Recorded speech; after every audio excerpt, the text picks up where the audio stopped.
I mean, that'll go down a whole nother rabbit hole, sure. but what the media says is not what was that day. Fired a shot in the United States Capitol. What do you think would happen in real world? Do you feel any like regrets though, I guess, about like just kind of what it turned into by the end of it? Absolutely or not. They're just angry they're angry souls is what they are. Military response, right? Why was there no response like that? I mean, I got video on my phone that I can send you later and show you the whole breakdown of the Ashley Babbitt crisis actor scene. The story is not what they're putting out. You go to the hours on Google, it was open. How is that technically a violation if we're taking a tour of the Capitol of our own house? It's the people's house.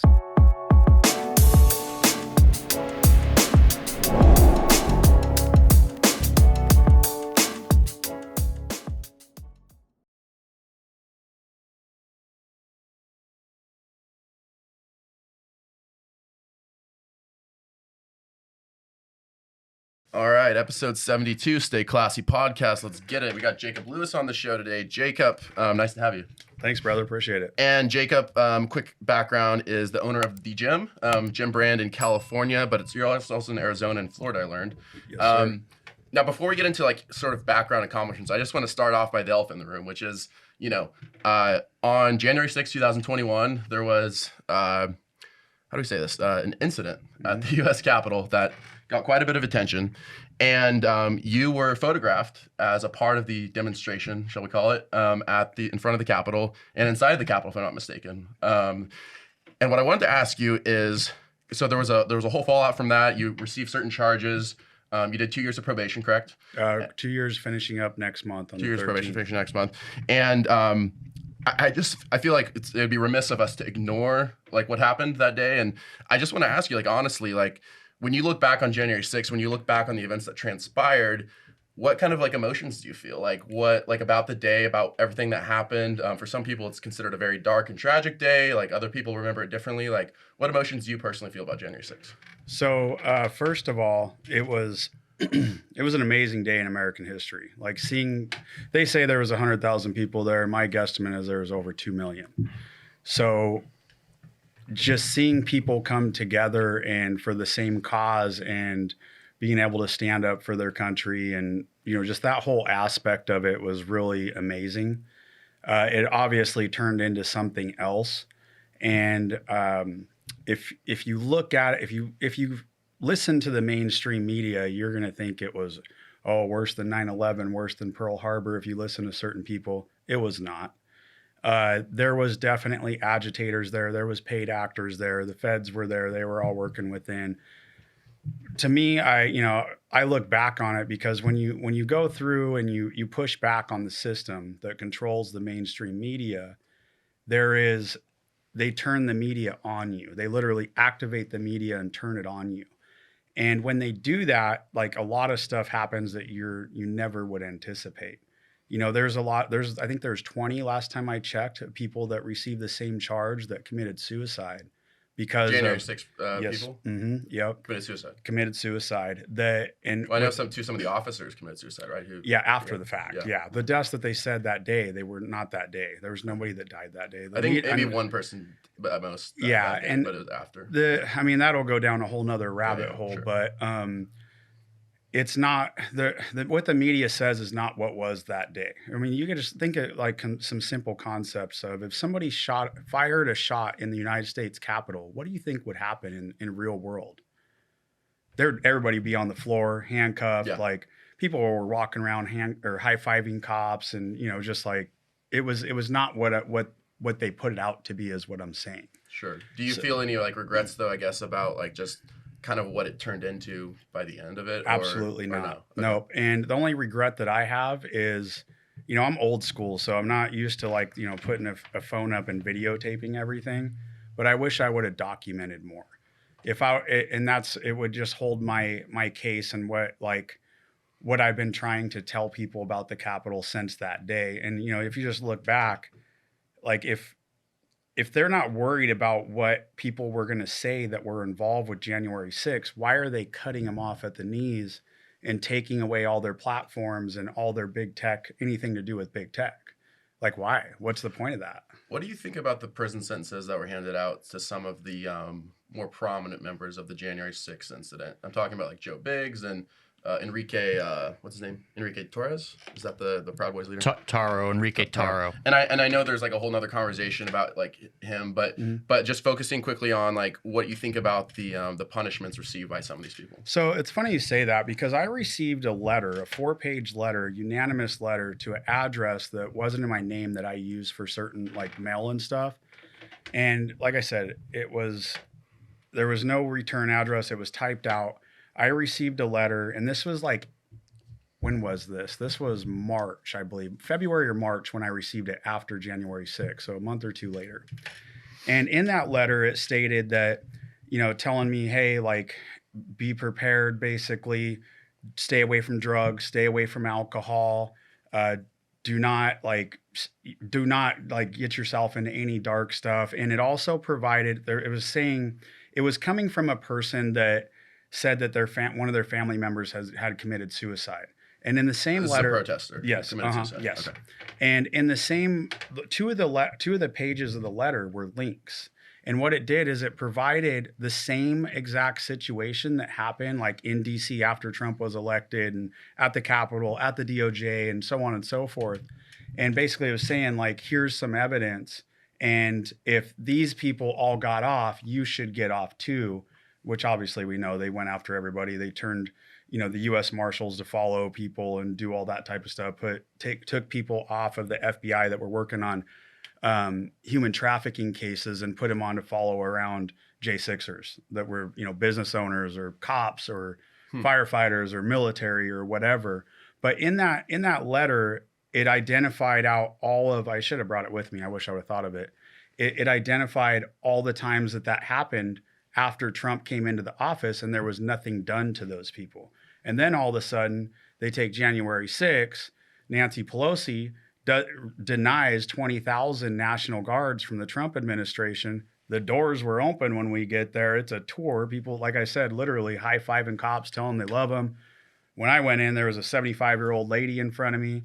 My attorneys also represented Adam. He was the dude that held up Pelosi's the little pendulum stage thing. Oh, yeah. Yeah. I remember that guy. Yeah. So, and they threw the book at him and they went after him. Didn't he go to prison? He did a little bit of time. He's still on probation too. So we're looking at rekindling once we're both off probation so they can't violate us. Now, one question I have is there were certain statements that, at least when I was doing research for this interview, there were certain statements that, the news reported you as making in regards to the January 6th conflict. So I just wanted to read this to you and kind of get your honest reaction. So one quote from you is that you were quoted as talking to, I'm not sure if it was a friend or a confidant, as saying, watch what happens to the Capitol on the 6th. The other statement that I found was you were talking, apparently, this is according to the source, was that you were talking to, again, a friend or a confidant about the Biden administration.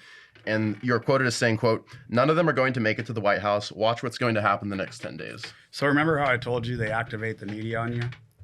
When I didn't even know I was going to January 6th until I think it was 2 to 3 days before. I was in Arizona. My uncle called me up, retired police officer. He said, hey, I got you a ticket. We're going to go to the rally.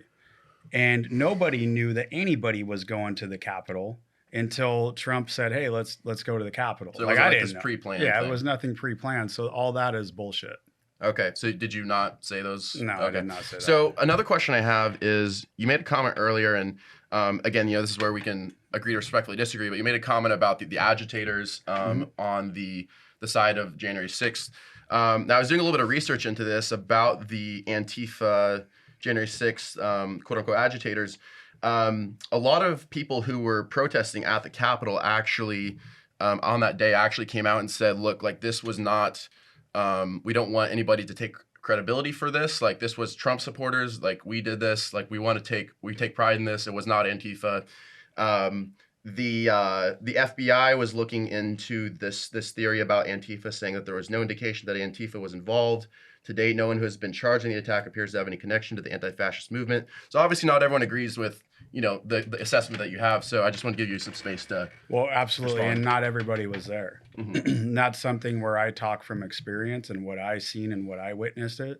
And why didn't the feds, the FBI, put charges on Ray Epps and all the other guys that were in the crowd, instigating the crowd, that are all FBI informants and feds themselves? So to go backwards on that, can you re-ask the question? Just so Enjoying this episode? Subscribe for more content on finding your own path to success. Every subscriber makes a huge difference to the pod, and we're grateful for everyone. And don't forget to throw us a classy like and comment too, to let YouTube know that you're a fan of our stuff. Now back to your regularly scheduled podcasting. Just so I just wanted to give you a chance to respond to, because there's a lot of people, obviously, as I just read, who disagree with your assessment that it was instigators. There's even Trump supporters saying, hey, look, it was not Antifa. Like, we were responsible for this. We take pride in this. We take pride in what happened on January 6th.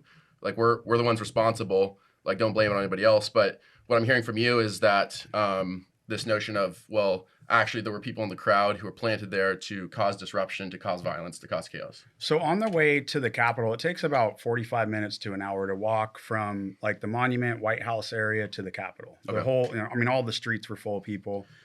And on the way, we were witnessing buses come in of people changing into Trump gear, just all of the chaos that the media will never tell you. And then also, like, I've dealt with Antifa, and I know what type of people they are for the most part. I can see it on their face. I can see it how they dress. I can see it how they walk. They're very organized. They have like they're just angry people. They're angry souls is what they are. And we were identifying it all the way there. People were calling them out all the time. If you look up Jaden X, which he's a massive Antifa dude, he was, I caught him talking to the crowd in full military riot gear after doing a bunch of stuff before we got there, basically fake crying, saying, oh, they shot her in the neck. And then he said they shot her in the head and like all this type of stuff. Ashley Babbitt? Yeah. Okay. He was referring to Ashley Babbitt, which we can go into that story a little bit later and my interpretation of it. But it's the writing's all on the wall, bro. Like if you were there, the only way that you would ever be able to understand what I'm saying is if you were there with me, or you were there with other people that witnessed it, or you went into the Capitol. And just, I got to say this again, because think about this. The United States Capitol and the White House, I would probably consider the most secure buildings in the world, right? You would think. You would think, right? So if a shot was fired in the United States Capitol, what do you think would happen? There'd be some kind of response. Massively. It would be, military response, right? Why was there no response like that?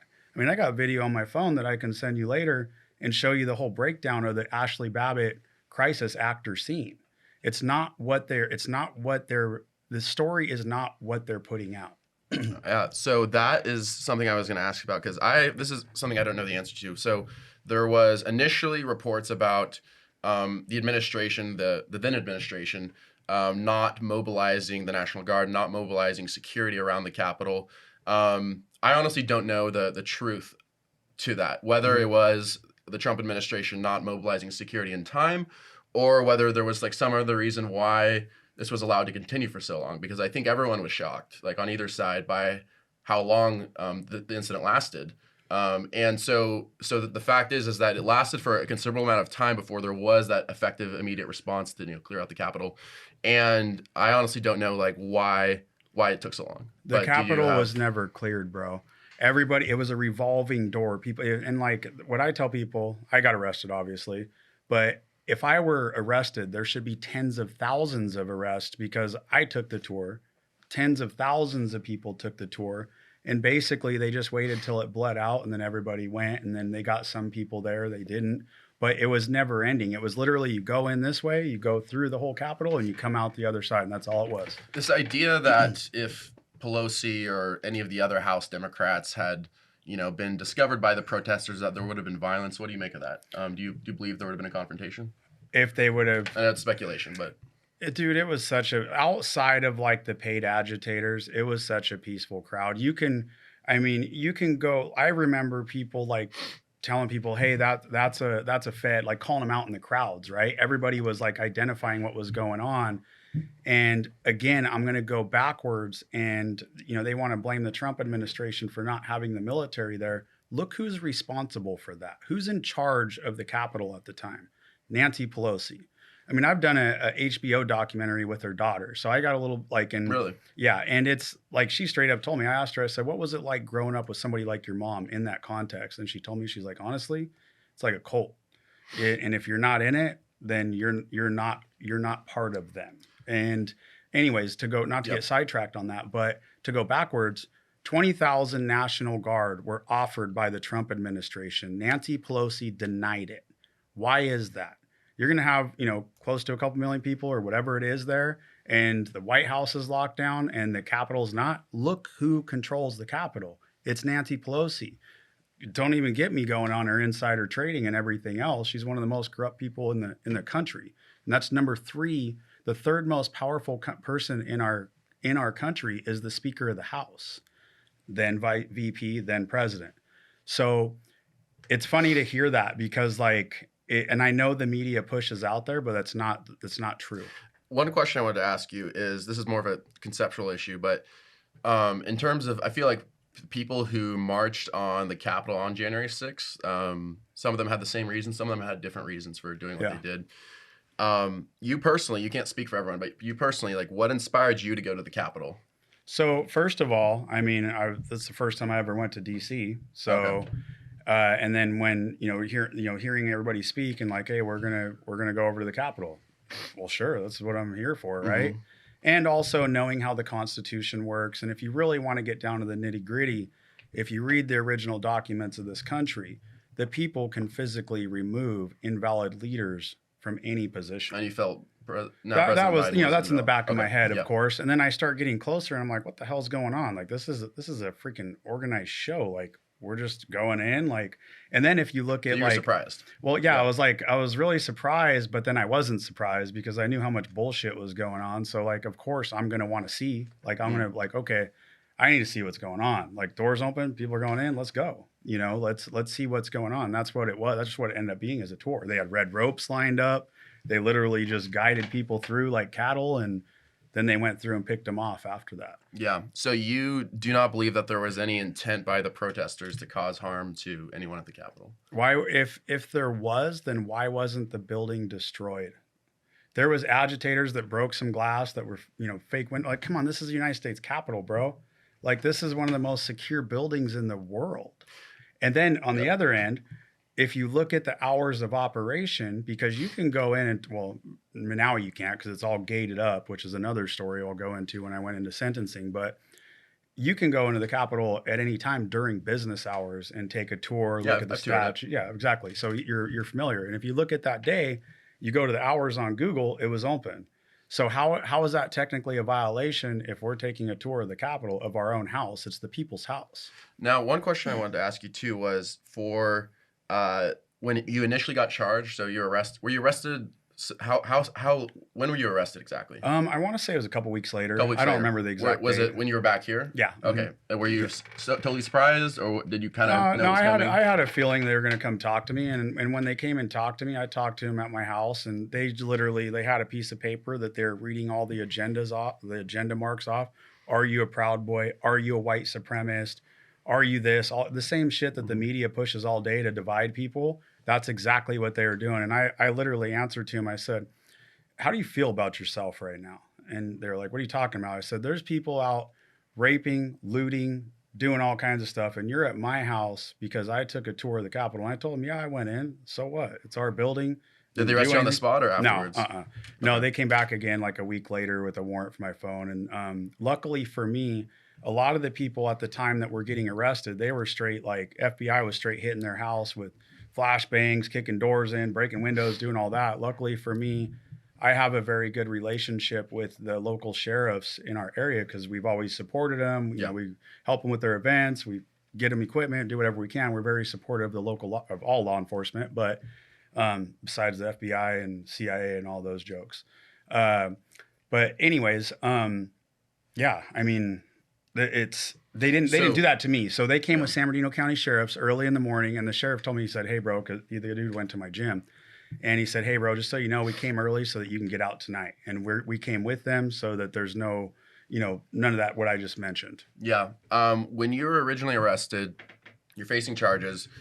I mean, what's going through your mind? Like, I mean, did they like throw the book at you? Like, are you like, was the initial like offer or the initial thought like, man, I could do some serious time, or like, what was that initial process of you facing charges? What did that look like? So the initial process, they arrested me for 2 misdemeanors. It was like disorderly conduct, entering and remaining in a federal building, and then I forgot what the other one was. So they hit me with 2.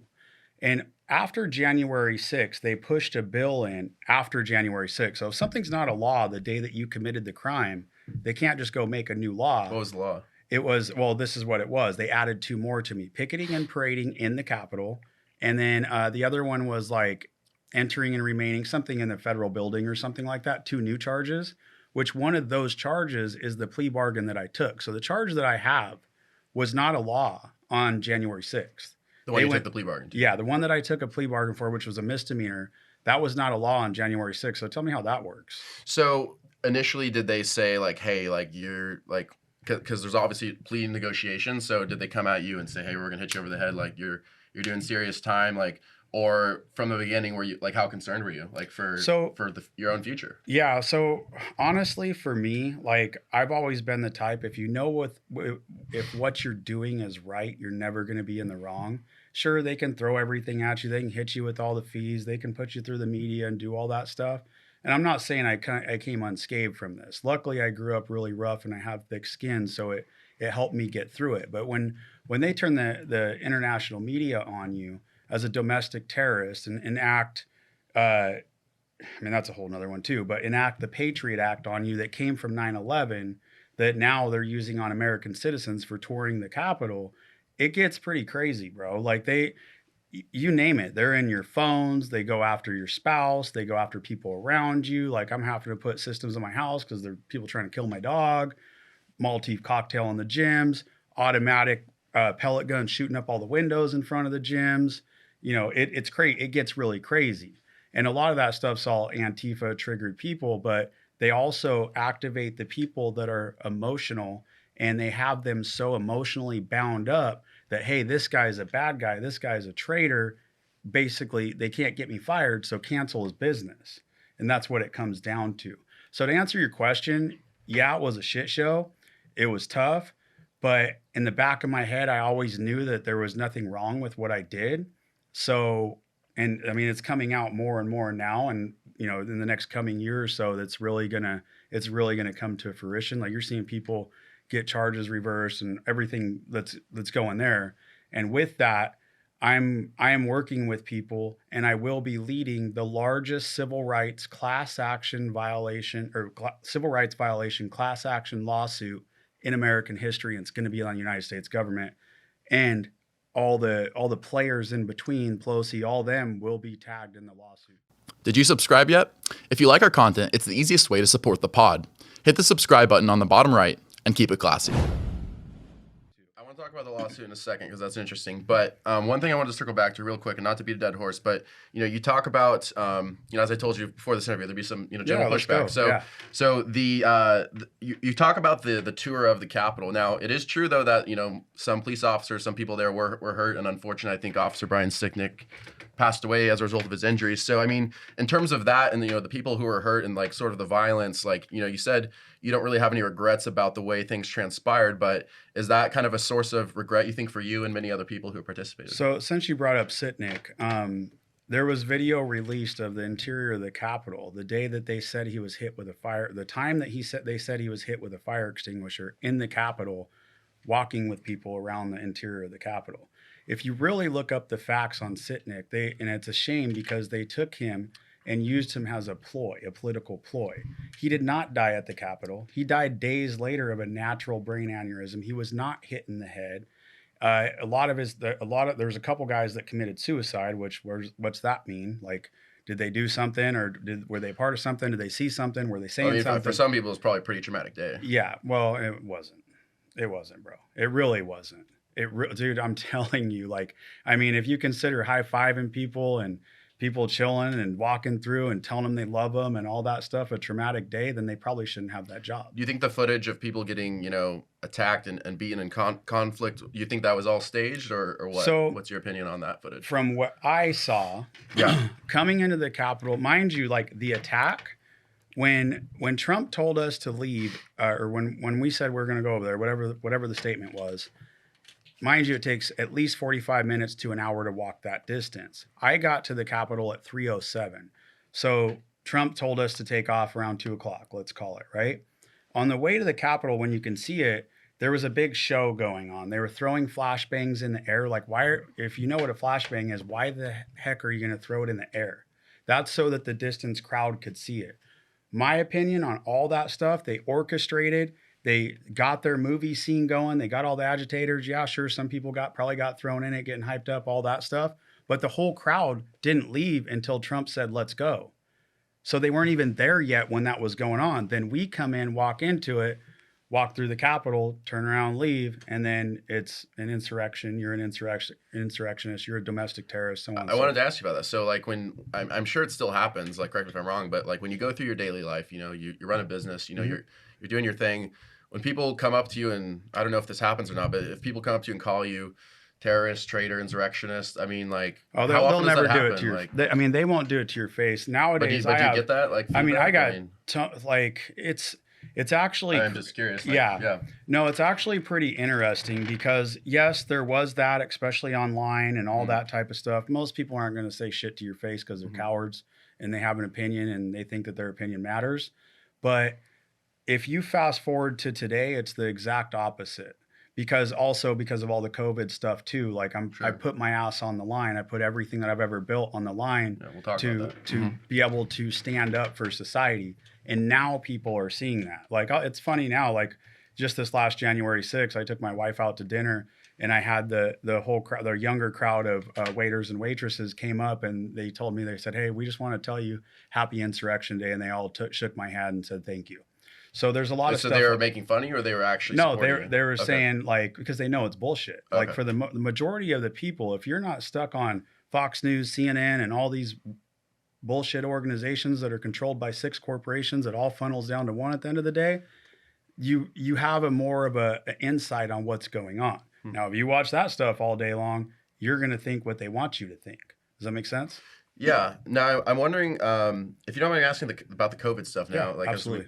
As we move on a little bit, like the way, just for people who don't know, the way that Jacob Lewis initially became Jacob Lewis nationally recognized is because during was it 2020 or 2021? 2020. Okay, so 2020, in early March, the lockdown order goes into effect all across California because of the COVID-19 pandemic. Then gyms are closed, bars are closed, everything is closed. But then you, correct me if I'm wrong, you were the first gym owner to defy the lockdown and to reopen your gyms. Just in California or everywhere? No, in the country. Okay, so you reopened all your gyms, which sparked sort of this confrontation with authority. Now, tell us a little bit about that, how that unfolded, and how that stand that you took to defy the lockdowns, how that affected your life. So, good question. In the beginning parts of COVID, I mean, I called that they were going to lock us down in September of 19 because of the resources that I follow, world news. If you watch what they're trying to point the finger at China, they're doing it right now too. I predict they're going to try to do another lockdown or a freaking power outage or something this month to next month, same time frame, election year, they need to do something. So going back to that, we shut down for a little bit of time, got a bunch of stuff done, kept the team, all of our team stayed on. We didn't lay anybody off. We didn't do any of that. We repolished the floors, got a bunch of stuff done. I call in our whole team and I tell them, look, this is what's going to happen. Some of you aren't going to be about this. I totally understand. No hard feelings. We'll still take care of you. You're still on payroll. But we are opening tomorrow. It's going to be business as usual. We are not going to tell people how to run their lives. We're not going to tell them to wear a mask. Let them do what they're going to do. And a couple people weren't about it. So they went home. The rest of us stayed. We had some drinks. And I did a post on our Instagram basically breaking down why. And it was mental health. It was military. Like I had a guy that, well, I'll get into that in a minute, but what, why, where, when, right? And we're here for the community. We're here for the people that have supported our businesses and anybody else that wants to come. And at the end of it, I tagged Gavin Newsom. I told him to come get some.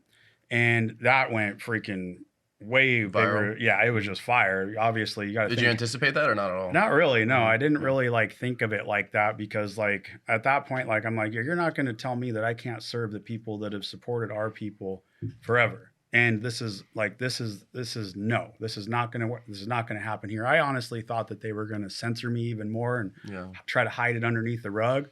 Well, What kind it of didn't. backlash did you receive? Well, dude, it went obviously international news. It went into doing like 72 news interviews and Yeah. world news interviews and Phone's all that blowing stuff. up. Yeah. Yeah. And like, I was very vocal about it. Yeah. Like they told me they were going to cut the power. I told them, I don't care. I'll have a backup generator in 3 hours. Bring it. Like, what are you going to do?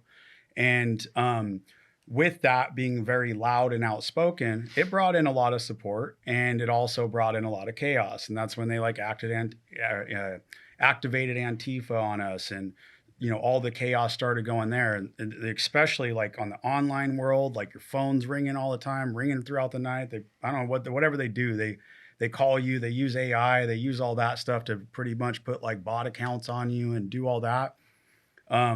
But what happened, what I definitely didn't expect is our phones and social media platforms blew up with business owners from around the country. And so I completely Supporting you.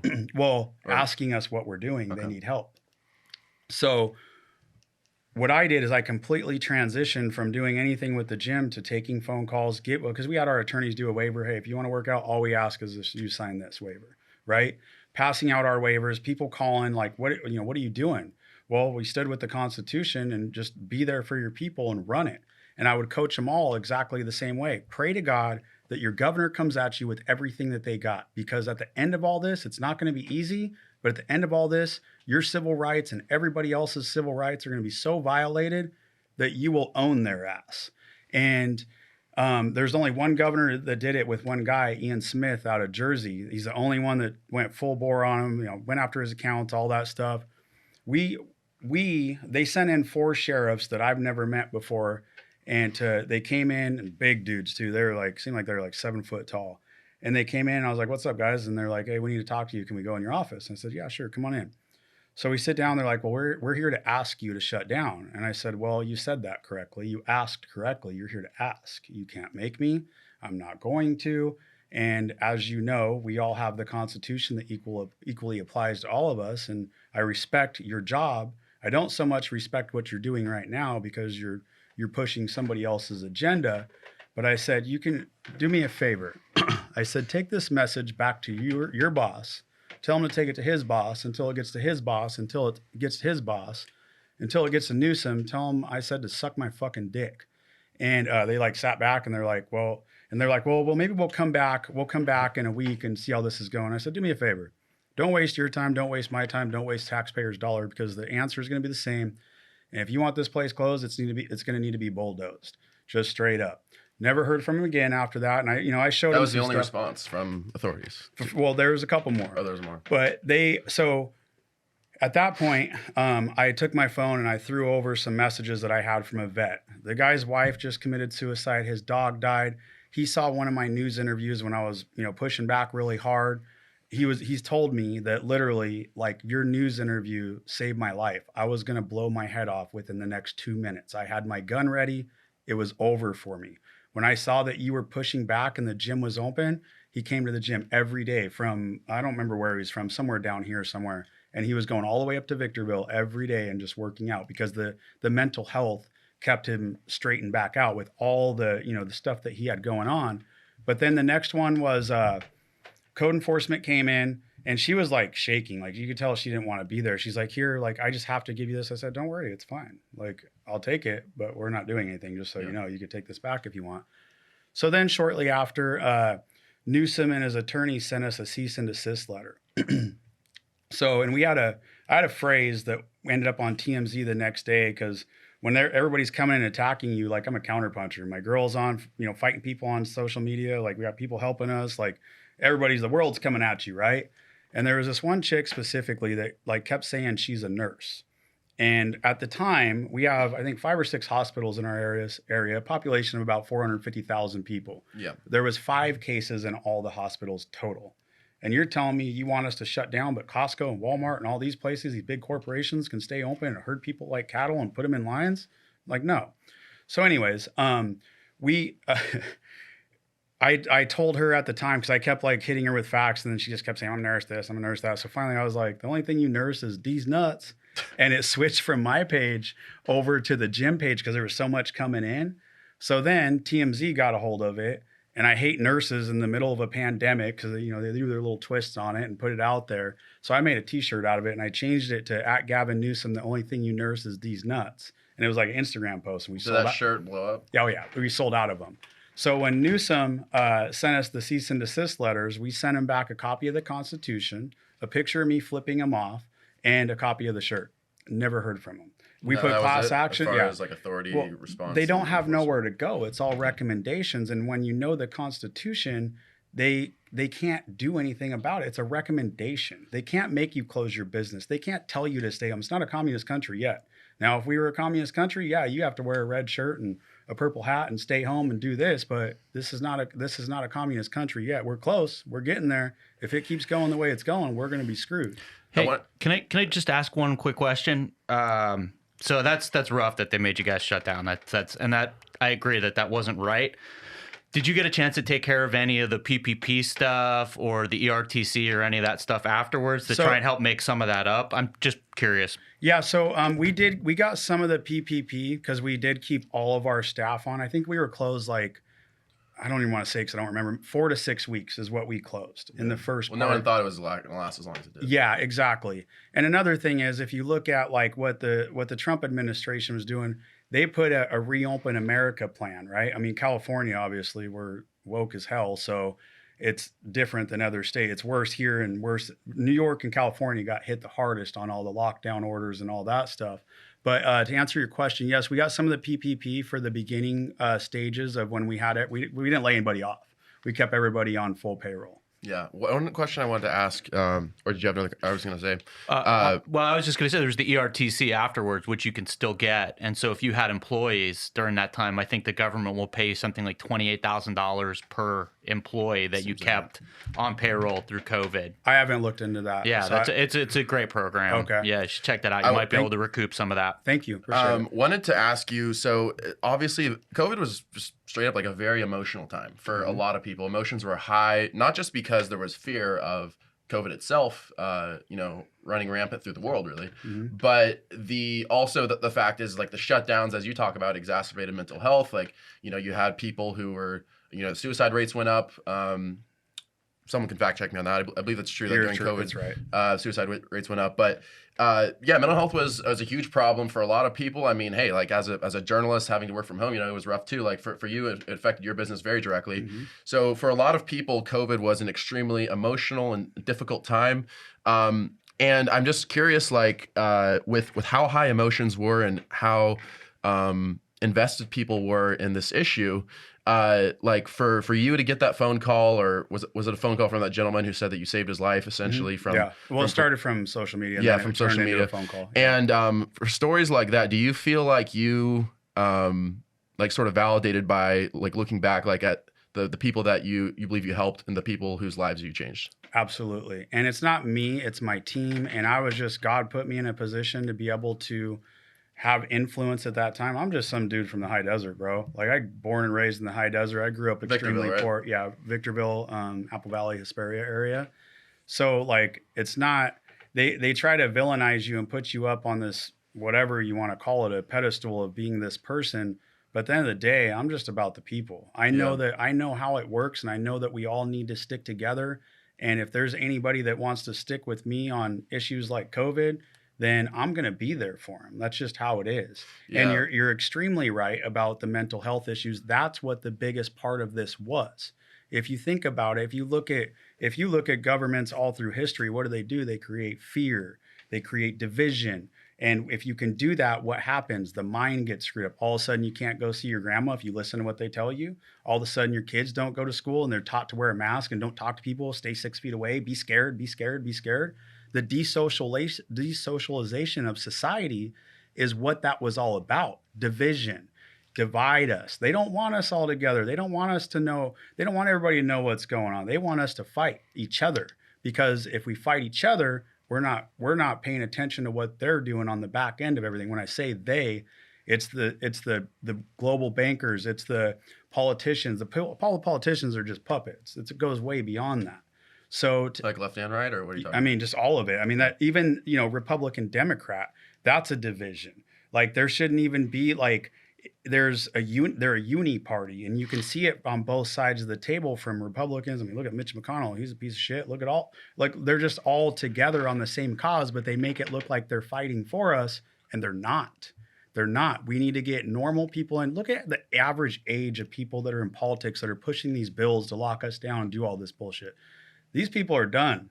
They need to get out. They're retired. Most of them have committed so many crimes against this country that it's ridiculous. And what COVID's going to end up being is a massive crimes against humanity across all governments. There's going to be tribunal executions of people in our country that'll be public at some point.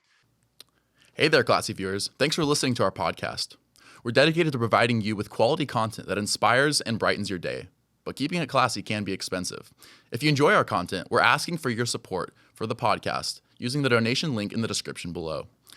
Donations mean the world to us, and even as little as $5 can make a huge difference in helping us make this podcast a reality.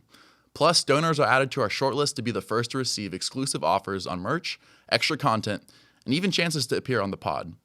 Anything you can give would truly be appreciated. Now get back to enjoying the rest of the podcast, and as always, stay classy. Do you think that, I want to get back to that, but I wanted to ask you, do you think that, because it was an incredibly difficult time, as we talked about, and again, regardless of your opinions, whether you're left or right on COVID, like we can all agree, incredibly stressful time for business owners and just for regular people. I mean, lots of people died from suicide, people died from disease, like people were dying left and right. And, you're at a point now where the mental health and like morale of the country is just at an all-time low. Mm-hmm. And I'm curious to know how you personally and like the people in your circle, like, because it was such a challenging time. Like, how do you keep your head up? Like, how do you stay focused on your goals? Like, how did you not sort of lose faith in, what you're about? Like, so I never, during that time, and I'm not saying that it was easy and that I wasn't battling anything like internally, but and the way that I looked at it is I had to stay strong for my people. So I never showed any weakness. If I got hit, I counterpunched harder.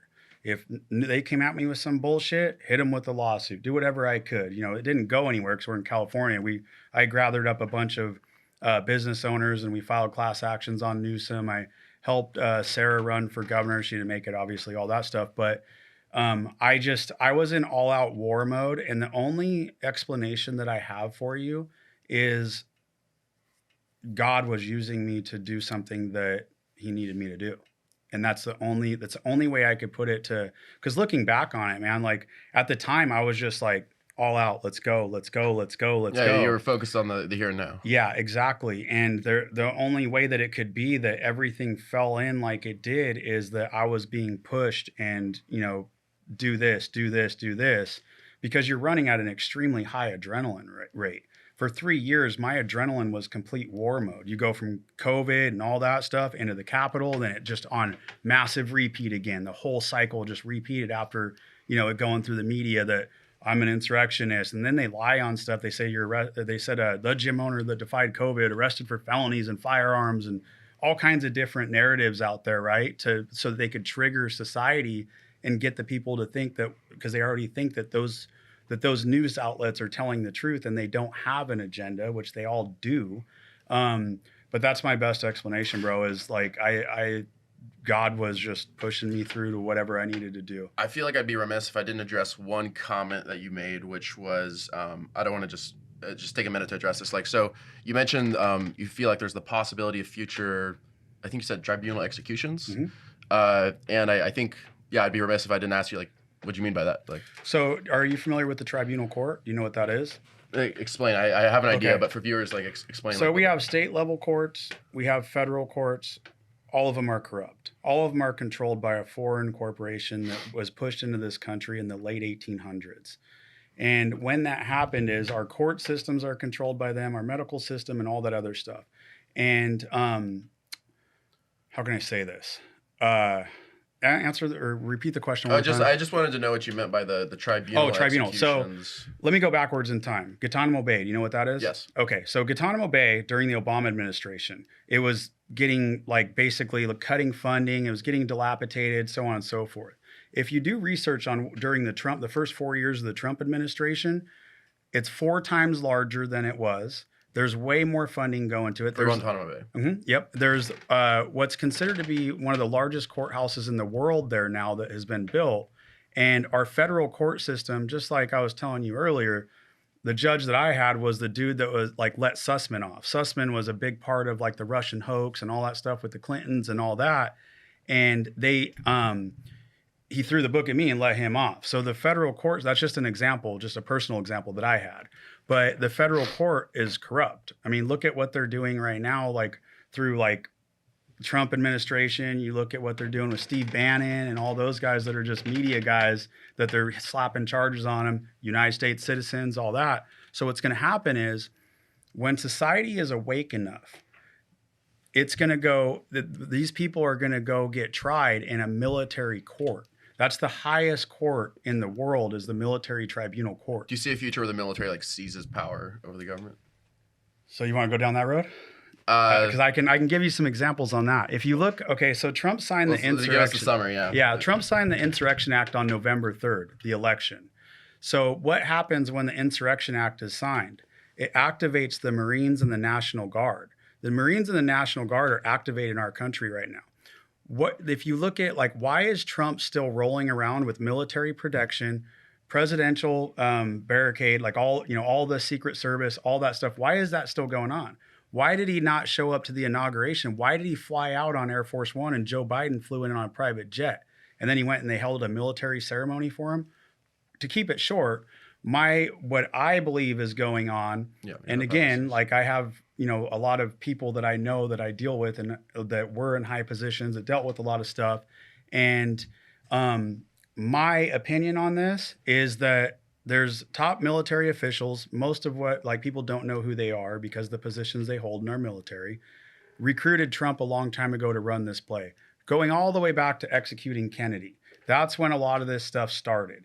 Kennedy was trying to do the same thing that Trump's been saying, splinter the CIA, all that stuff. The CIA executed Kennedy. The documents just came out in Congress.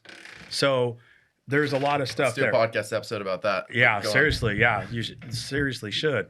So anyways, look at this whole thing. If you think, and like I said earlier too, human trafficking, child sex, all that stuff. Yeah, it's a huge problem. There's a spiritual warfare that's always going on, but it's worse than ever right now. Look at Hollywood. I mean, look at like the weird symbolism in the Super Bowl halftime shows and all that stuff. You look at Hollywood, look at Target hiring a satanic designer to teach kids to chop their dicks off and lose $22 billion in a week. Look at like all this stuff is all indoctrination to weaken and lower the morale of society and also go after masculinity. If you want to take over a country, what do you think the best way is? Weaken the 18 to 40-year-old males, lower testosterone. Look around you. How much weaker, like look at the young kids these days. How much weaker are they than when you were a kid, than when I was a kid? You think that's a coincidence? You look at testosterone levels in a male our age today compared to a male 20 years ago our age, and it's 40% lower. You just look across all of it, the shit they put in the water, the shit they put in the food, the shit they put in the air, the food that they tell you that's good for you that's really not good for you. If you want to take over a country, you weaken that. So what I'm saying is the military caught on to this stuff and they were able to make some moves at the very end of the Obama administration. They secured swing states when Trump ran, because the election's been fake forever. They've been putting people in, installing people, whoever they want for a long time, including the Bushes, including the Clintons, including the Obamas. I mean, there's going to be a lot of stuff coming out about the Obamas. You believe the Bushes were absolutely part of the conspiracy? Yeah, absolutely. They're dirty. Yep. Carters, all of them. There's only really been, if you look up the theory on the 19th president, there's really only been 19 legitimate presidents, Trump being the 19th, as far as like the people voting and their votes actually working and putting them in. If you look up Jackson kind of did the same thing that's going on right now in history. He was in, he lost, and then he went around, rallied everybody up, showed the fake elections, came back in, and everything got cleaned up. So that's my opinion on what's going on, being involved with this being something that I guess you could say I'm into or whatever. I don't watch corporate sports. I don't pay attention to any of that stuff. It's all distraction tools. I pay attention to my family, my business, and my country. That's it. That does beg one question though. Sorry guys, if the elections are fake, how did Trump get elected? Well, that's what I was saying. When the military protected the swing states in 2016, and From who? Just to be clear. from you can call them a cabal, you can call them the deep state, you can call them. I mean, at the end of the day, it's a British corporation that controls this country. But I was talking about way back to 1871. And then you look at when the Fed came in, the Federal Reserve, and all that stuff's all implants to get us to this spot to take this country over. If they can take this country over and remove the Constitution, where's there a beacon of light in the world? Who's gonna be the one standing up and being able to like keep the peace? Not that we're keeping the peace. We're responsible for all the wars right now. We're in all of them. You know, you look at 9/11, you look at where that led to, you look at all of it and what came from that. A dude in a freaking cave with a flip phone and a iPad, the military couldn't find him for that long. Come on, man. Bin Laden? Yeah, come on. And if you really look at his history, he's all tied to the CIA and all that stuff. So, I mean, The CIA did help supply the Taliban with military supplies for a number of years when they were resisting the Soviet Union. Yep. And then what would that lead to? What just happened when we pulled out, when Joe Biden pulled out, left all $85 billion worth of top military equipment there? Where'd that go? That's definitely been unpopular with a lot of people. Now, I wanted to ask you, you've said a lot of like sort of what I think it'd be fair to call controversial Conspiracy, yeah. Well, no statements, but out of everything that you believe, what would you say? This isn't a joke. This is a serious question. Yeah. Like, what is the most like controversial opinion that you have that you're willing to share? Oh man. Well, I got a bunch of them. I don't think it's controversial. I think it's factual. Like I showed you guys earlier, Antifa.com being forwarded to whitehouse.gov since the day Joe Biden came into office. Why is a terrorist organization forwarded one of the most secure websites in the world? Do you believe that they're organized like completely? No, like I think that they're getting wiped out, and I think that domain was confiscated by our military when all that stuff was going on, and I think it's a cookie crumb for people to like really like, what is that? Like you cannot say that a hacker did that. Who's going to have the best hackers in the world? The United States government, right? Maybe the Chinese government, whatever, the government, right? Sure. So why would they want a terrorist organization, unless all this stuff that I'm showing you is for exposure, to be forwarded to whitehouse.gov?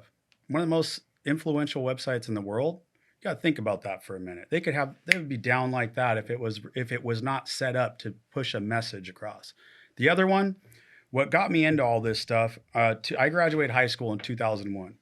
I grew up in the middle of the desert, travel trailer, no power, no water, no electric, nothing. I'd wash my clothes in buckets. We had kerosene lanterns.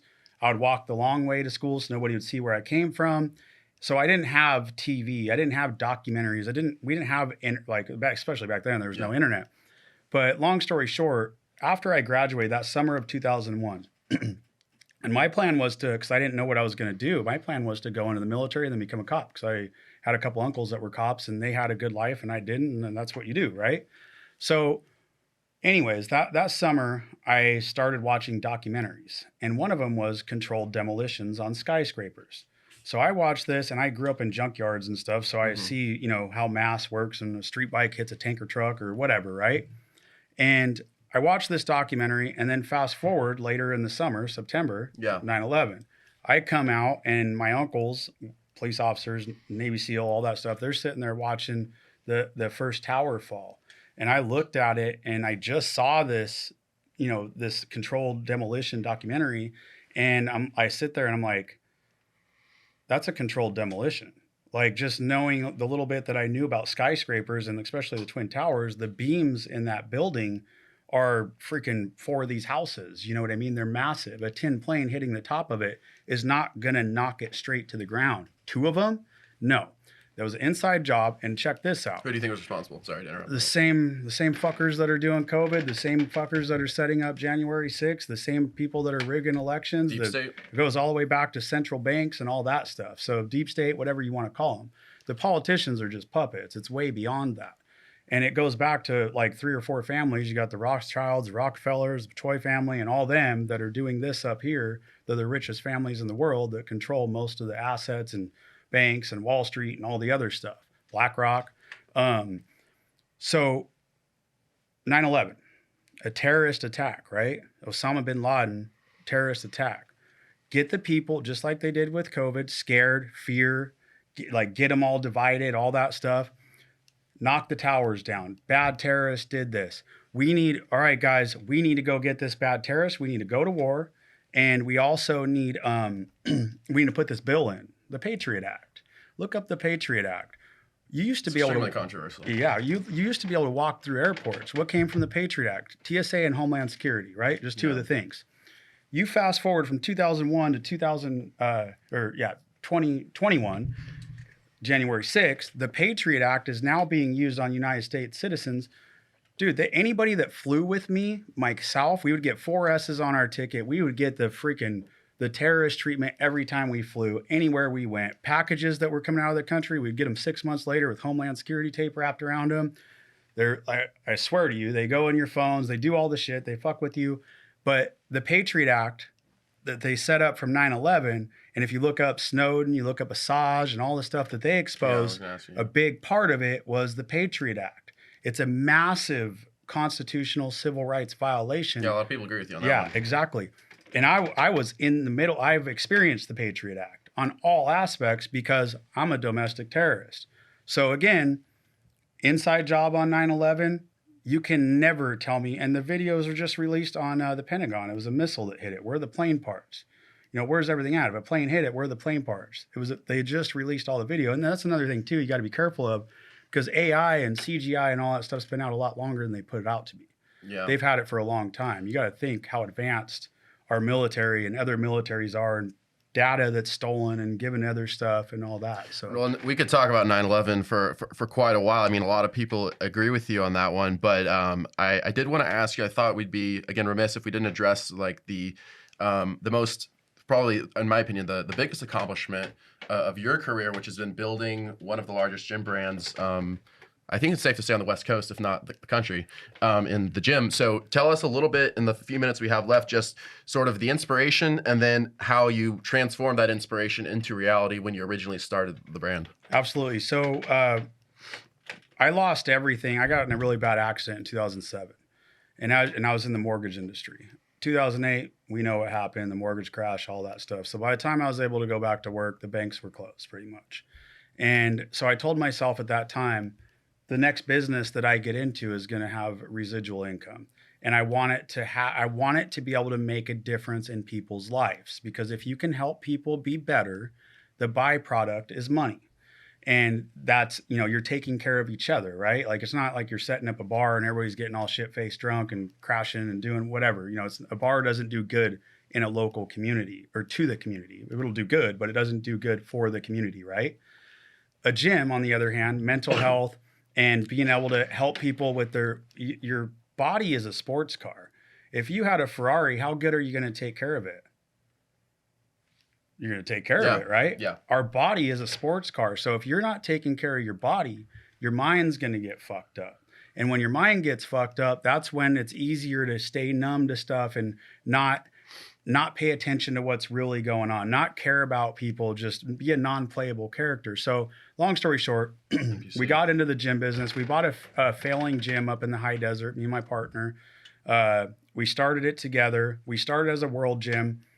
We built a couple other gyms in between there, but World Gym started getting very corporate with us and wanting all this bullshit. And at the same time, they were using our gyms for all their marketing and examples, and we didn't use any of their systems, right?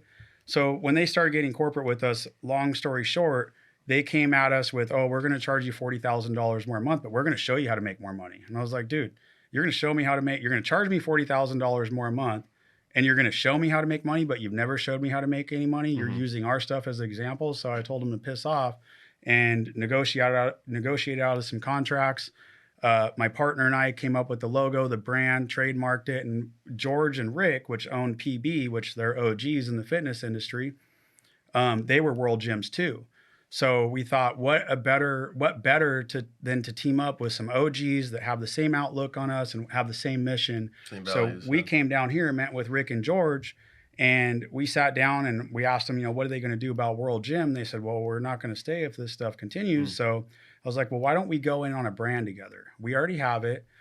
Let's go in together, build it together, and do it the way that we want to do it. We're not here to take play. We're here to take back. And what I mean by that is we're taking back the fitness industry for what it should be. You look at all these gyms like Planet Fitness and LA putting up, pushing all the woke agenda and all the bullshit and, judgment free zone. No, fitness is not supposed to be easy. Fitness is supposed to be tough, because the more hot water you get in, the tougher you are. The other side of everybody's all worried about, I need to be comfortable. It's not supposed to be comfortable. Yeah, it's the opposite. It's supposed to make you tough. Working out is all about, it's supposed to make you rugged. It's supposed to get you through more. And that's what I mean by we're not here to take play. We're here to take back. Yeah. And we're going to take back the industry by taking it from the corporate bankers and taking it and giving it back, giving the opportunity to be able to license our brand. Now we have 9 locations across the country. We're working with tons of others. And what we do is we are now able to give our brand, our system, and help people with the design and do all that stuff. And it's not franchising. You never want to franchise a business. Franchising is too much federal involvement and way too expensive to run. With licensing, it's a flat fee. You have all of our systems, you have all of our money, and you're under our umbrella, and we build together. And that's what we're working on doing now, is going across the country and giving other people the opportunity to have our brand, which is, I don't know how the hell nobody trademarked it before we did. It blows my mind. Yeah. It's surprising. Yeah. It's whatever. It worked for us. Yeah, right. Yeah. So we have a great brand. We're internationally recognized. We're not the biggest chain out there, but we're probably one of the most well-known just by the people that affiliate with us and how we are. We're the only chain that as a whole did not close for COVID. So I'm super proud of all of our partners and owners of, because we don't own all the gyms, we license it. So we got business partners on the brand, and we got licensees.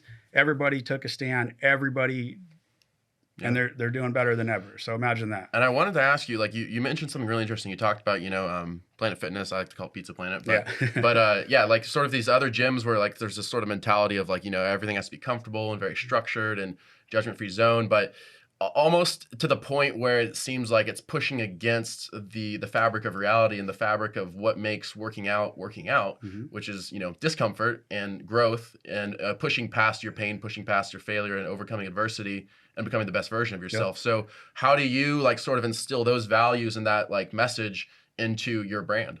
So one, we have the best atmospheres. We have the best people. We have a culture that you go into our gyms, bro, and I can't even explain it. But people travel from all over the place and come to our gyms, and they all say the same thing. This is the best place that we've ever been to. There's no way you can walk into one of our gyms. You could have the worst day ever. If you walk into one of our gyms, they're super loud. The lighting's badass. It's also entertainment at the same time, because it's like going into a nightclub, but you're going with a bunch of like-minded people that are going after the same shit. It doesn't matter if they're 90, doesn't matter if they're 18. If they're in our gyms, they're going after the same thing, because people graduate from the other gyms and come to us. Yeah. So we cater to the serious people through our equipment, through the atmosphere, through just how we hold the communities together, how we do events for the communities. Like I showed you, our annual block party, it literally backed up the freeway this last year in October. Yeah. At one time, there's over 10,000 people there. So, you have an 8-hour event, who knows how many that is. And we do that we don't charge anything. We just do it to bring people together and have fun and get the community together. They want us divided. So what we do is we bring people together. Now, last couple of questions. One is, if all the things that it's taught you, and I'm sure there's a lot, but about success, working out and running your own company, running this brand, what do you think is the biggest lesson about success? That's what we're all about here is, teaching people to be successful, and learning from adversity. But what's the biggest lesson sort of that you've learned from your own fitness journey, but also running this business and doing so successfully? What's the number one thing that's taught you through these struggles, through these processes? So it's funny you say that. One thing, obviously, I'm always going to put first and foremost is mental health. Stronger your mind, the stronger your body, the more you're going to do, the more people you're going to be able to help. And with that, I didn't really focus on the mental side of it so much until COVID. When I was walking through the gym and it was empty, yeah, we had our team there and stuff, but it was empty. And I was like, dude, the gym's badass. It's probably one of the nicest gyms in the country, the one that I'm walking through at the time. And it's a Victorville location. And I'm walking through the gym and it's empty. And I stopped and I was like, this fucking place sucks. And like, I that moment, I realized it's the people. And with no people, it's nothing. Yeah. And I it triggered me. And at the same time, I had people coming to the door, like diabetes, like just all the emotional stories ever. I was just bringing people in, just come work out, just come work out, just come work out, and just, I recognized through all that, the mental health. And I got a lot of shit when I opened, because I said the first reason that we're opening is mental health. And the second one is freedom. And I got a lot of shit for that. And now it's a little bit different, because now people are more aware of it. We had a 25-year-old kid that committed suicide during COVID. Great looking kid. You would never know. Smile on his face, and it's just horrible stories, right? So mental health, one, take care of your body. It's a sports car. It'll take care of your mind. Your mind will naturally fall into place if you work out, even if it's a shitty workout. Is better than nothing. Just like getting in there sometimes. If you're having a bad day, like, I had a friend just the other day, he committed suicide, and Sorry to hear that. and his spouse is going through it. The first thing, like, his family tried to take him to some crisis center with like these chicks with purple hair and satanic logos and stuff on their shirts. And I was like, I went in there to go see him, and I was like, you're coming out. I got to get you, like, get outside, take your shoes off, let's get your mind straight, ground, like, go back to what really works. No medicine or anything else is going to save you. Your body will fix itself, especially if you take care of it. So mindset, man, you have to have a strong mind. And whether that means that, it's working out to get through those thresholds. I've been airlifted 3 times. I've broken over 70 bones. I've had somewhere around 13 surgeries. Yeah. 70 bones. Yep. Motocross, downhill mountain biking, UTVs, you name it. And I grew up in the desert, bro. So, fair enough.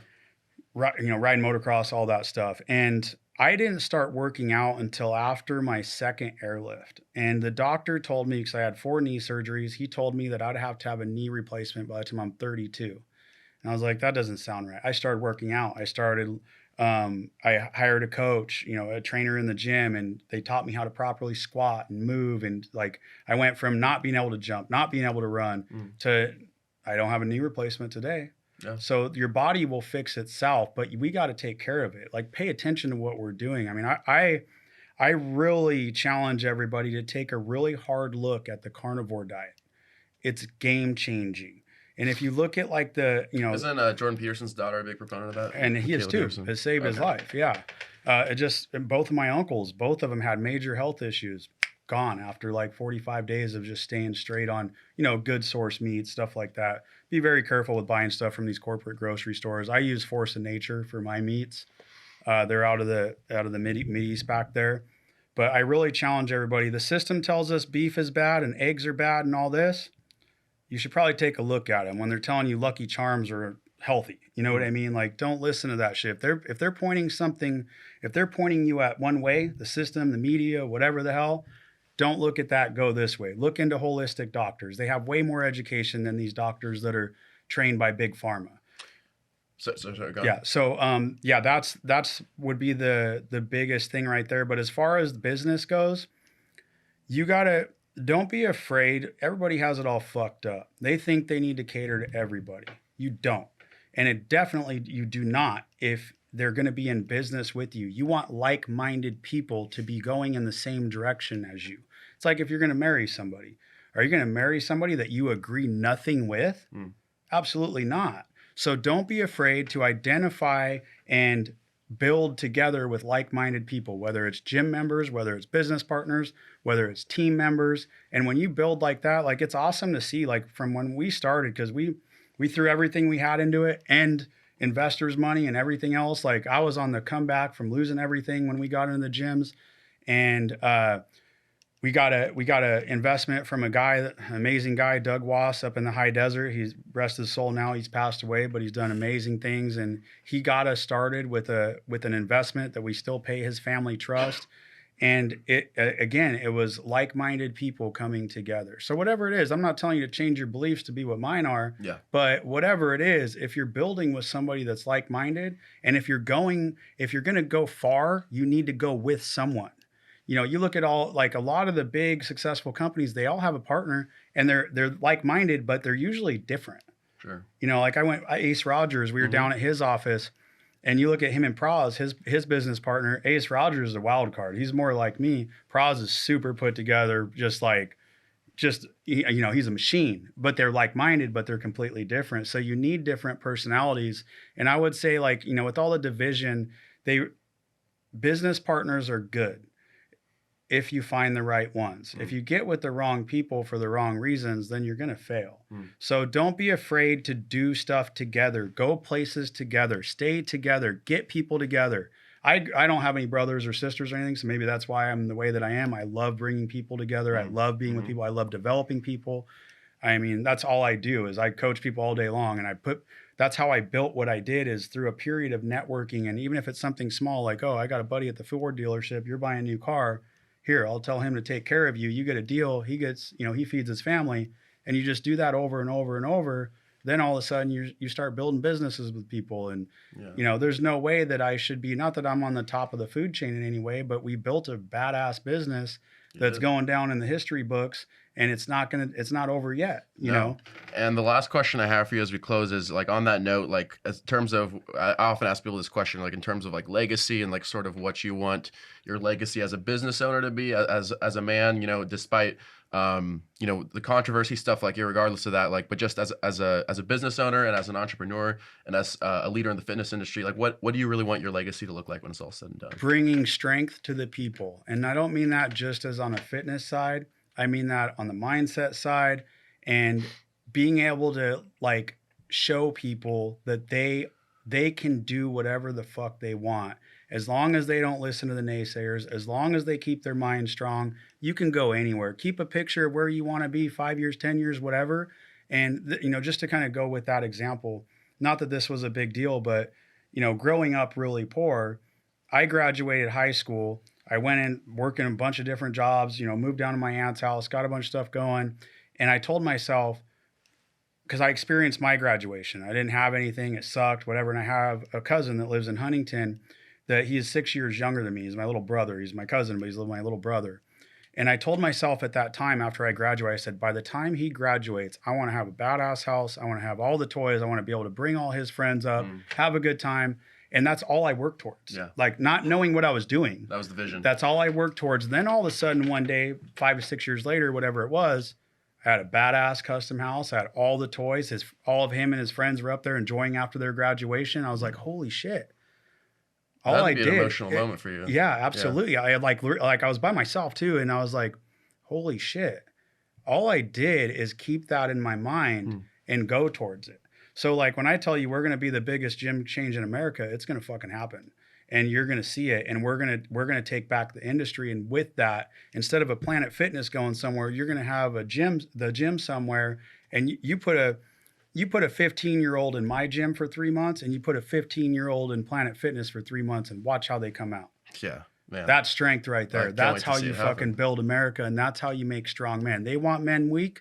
I want men strong. I want all men strong. I want women strong, but men especially, because the attacks on toxic masculinity. So that's probably my best answer I could give you. Yeah, well, I can't wait to see what you accomplished in the years and decades to come with the brand, with the business, and the impact you're already having in terms of like mental health and in terms of physical health too. I mean, it's tremendous, but it sounds like you got some stuff in the pipeline. So yeah, absolutely. We'll have to do another episode on that. Yeah, absolutely. And if you want to check us out, go to the-gym.com, like the minus sign. You'll have a bunch of stuff on there. That'll go straight to me. I handle all the licensing stuff. And then also, if you want to learn about money, you got to think, how much were you taught about money in school? Not enough. Nothing. They taught me how to fill out the front of a check, and that's it. Go get a 9 to 5, go get a bank account, get a credit card, get a car loan, get in debt. So with all that stuff, another business that me and my wife are into, we're in the financial services business. And during COVID, with all the death threats and chaos going on, I looked at my girl. I said, hey, we should probably get some life insurance because shit's getting hot and heavy. And now we have a brokerage for financial services. If you want to check that out, it's invested-af.com. It's American Freedom. We handle anything with securities and anything to do with money, and teach people how money actually works. The shit that we should have been taught in school. So we're not taught it because the system can keep their thumb on you. We're going around, and that's another way we're pushing back, is by educating people through finance and fitness. I don't know how you have time for it, man. But hey, one more thing is I wanted to give a quick shout out. You guys are also on social media at the gym, right? Is Yeah, that the it's handle? TG at TG the Gym is our TG main the page. Gym. There's like a bunch Instagram. of other pages for each location, but at TG the Gym is the main page. My new page after getting the other ones wiped is jacob.lewis, Lewis 333. And then Team American Freedom is our financial services page, all on Instagram. We don't have anything else. We don't use Instagram. All right. Well, it's been a pleasure having you, Jay. Can't wait to see what you accomplish, man. And thanks so much for coming Appreciate it. Great job, bro. Great Awesome. job with Yeah, the show, appreciate it. too. Yeah, thank you. Yes, All right, absolutely. guys. Yep, My that's a wrap. pleasure. This has been another recorded episode of Stay Classy Podcast with your host, Steve Wire. Thanks so much for tuning in. And as always, you can find all of our content at our website at stayclassypod.com. And thanks to our production sponsor and partner, MaxLux Media. You can find them at maxluxmedia.com. Don't forget to like and subscribe to our channel on YouTube. Every subscription helps and goes a long way towards ensuring that we can continue to produce content for viewers like yourself. Thanks so much. Stay classy.